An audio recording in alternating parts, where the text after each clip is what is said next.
এফালৰ পৰা জহি খহি গৈছে ৰামদিয়া পশু চিকিৎসালয় উপকেন্দ্ৰ। এই হস্পিটেলখন হবৰ কাৰণে বহুত বছৰ হ'ল একেবাৰে ভাকো ভাওনাই চলি আছে। ইয়াত একোৱেই নাই, টিং নাই, হেৰি নাই। ইয়াত থাকিব কোনে? জাগা নাই, হাগাৰ জাগা নাই, মানুহ এটা কৰ্মচাৰী নাই। কিন্তু নিৰ্বিকাৰ কৰ্তৃপক্ষ ইয়াত ডক্টৰ আহি ক'ত বহিব? জাগা থাকিলেহে বহিব। ইয়াত জাগাই নাই বহাৰ কাৰণে, টিং নাই, হেৰি নাই। চকীদাৰ ক'ত বহিব? আৰু যেখানটি ইয়াত ভেকেন্ট আছে সেই ভেকেন্টটো সেহেঁতি পূৰা কৰিব লাগে চৰকাৰে। আৰু অতি সোনকালে যদি কামটো কৰে কৰক, নকৰিলে আমাৰ ৰাইজৰ সহায়ৰ যোগেৰে আমি কামটো কৰিম। কামৰূপ জিলাৰ হাজো শুৱালকুছি সমষ্টিৰ অন্তৰ্গত ৰামদিয়া পশু চিকিৎসালয়খন এফালৰ পৰা জহি খহি উৱলি গৈছে। ফলত ৰামদিয়া কৃষি প্ৰধান অঞ্চলটোৰ কৃষক ৰাইজৰ গোপালকসকল চিন্তিত হৈ পৰা পৰিলক্ষিত হৈছে।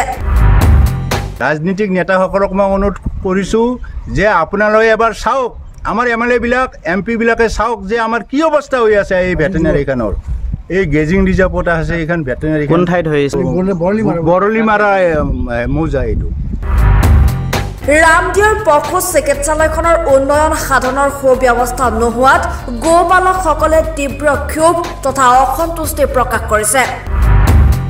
চৰকাৰ আৰু সংশ্লিষ্ট বিভাগৰ দায়িত্বহীনতাৰ বাবে জহি খহি গৈছে পশু চিকিৎসা কেন্দ্ৰটো, যাৰ ফলত পশুধনৰ উপযুক্ত চিকিৎসা নোপোৱাৰ গুৰুতৰ অভিযোগ উত্থাপন ৰামদিয়াৰ কৃষক গোপালকসকলৰ।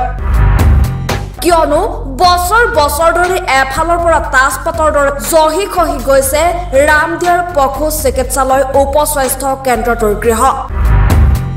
নাই ডাক্তৰ, নাই ভাল টিংপাতৰ ঘৰ, নাই চকীদাৰ, নাই উপযুক্ত চিকিৎসা সেৱা। এইফালে তৃতীয় বৰ্গৰ কৰ্মৰত চিকিৎসক কৰ্মী উপকেন্দ্ৰটোত সময়মতে নোপোৱাৰ অভিযোগ উত্থাপন ৰাইজৰ।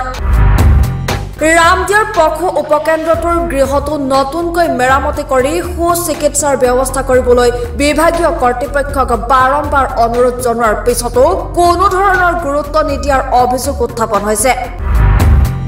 ৰামদিয়াৰ এই পশু চিকিৎসালয়ৰ উপকেন্দ্ৰটো সুচল কৰি কৃষক ৰাইজক উপকৃত কৰিবলৈ সচেতন মহলে দাবী জনাইছে।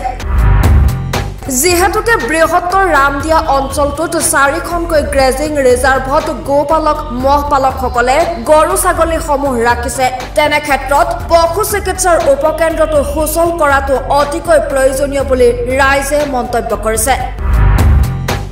একচুৱেলি আমাৰতো ৰামদিয়া অসম বিখ্যাত গাখীৰৰ বাবে। ইয়াত পশুধন মানে বিশেষকৈ এক শ্ৰেণী মানুহে পশুধনৰ ওপৰতে নিৰ্ভৰ কৰে। গতিকে আজি এই যিখন মানে ইয়াত ভেটেনাৰী যিটো সাব চেণ্টাৰ আছে, লগতে 4খন ডাঙৰ মানে গ্ৰেজিং ৰিজাৰ্ভ আছে। এই গ্ৰেজিং ৰিজাৰ্ভত গৰুবিলাক আছে। গতিকে আজি এই সাব চেণ্টাৰটোৰ অৱস্থা এনেকুৱা, আৰু য'ত নেকি তাৰমানে ইয়াত মানুহে গৰু ছাগলী আনি কোনো চিকিৎসা কৰিব নোৱাৰে, চিকিৎসাৰ ব্যৱস্থা নাই, ইয়াত থকা বা ঔষধ ৰখাৰ ব্যৱস্থা নাই। গতিকে এইবিলাক মানে এটা ভেক ভাওনা কৰি আছে গভৰ্ণমেণ্টে। মানে তাতকে এই চেণ্টাৰটো থাকাত চাই নাথাকিলে এনেও আমি মানে হাজত লৈ যাওঁ। ইয়াতে যিহেতুকে এইগিলা ব্যৱস্থা নাই, হাজত চিকিৎসাৰ কাৰণে লৈ যাওঁ। গতিকে এইটো চেণ্টাৰ যদি থাকে হয়তো ভালকে কৰিব লাগে। আৰু গভৰ্ণমেণ্টে আজি দেখা পাইছোঁ প্ৰায় 10-12 বছৰ এনেকেই আছে। হাজোৰ পৰা কমলাকান্ত দাস, দৈনিক অগ্ৰদূত ডিজিটেল।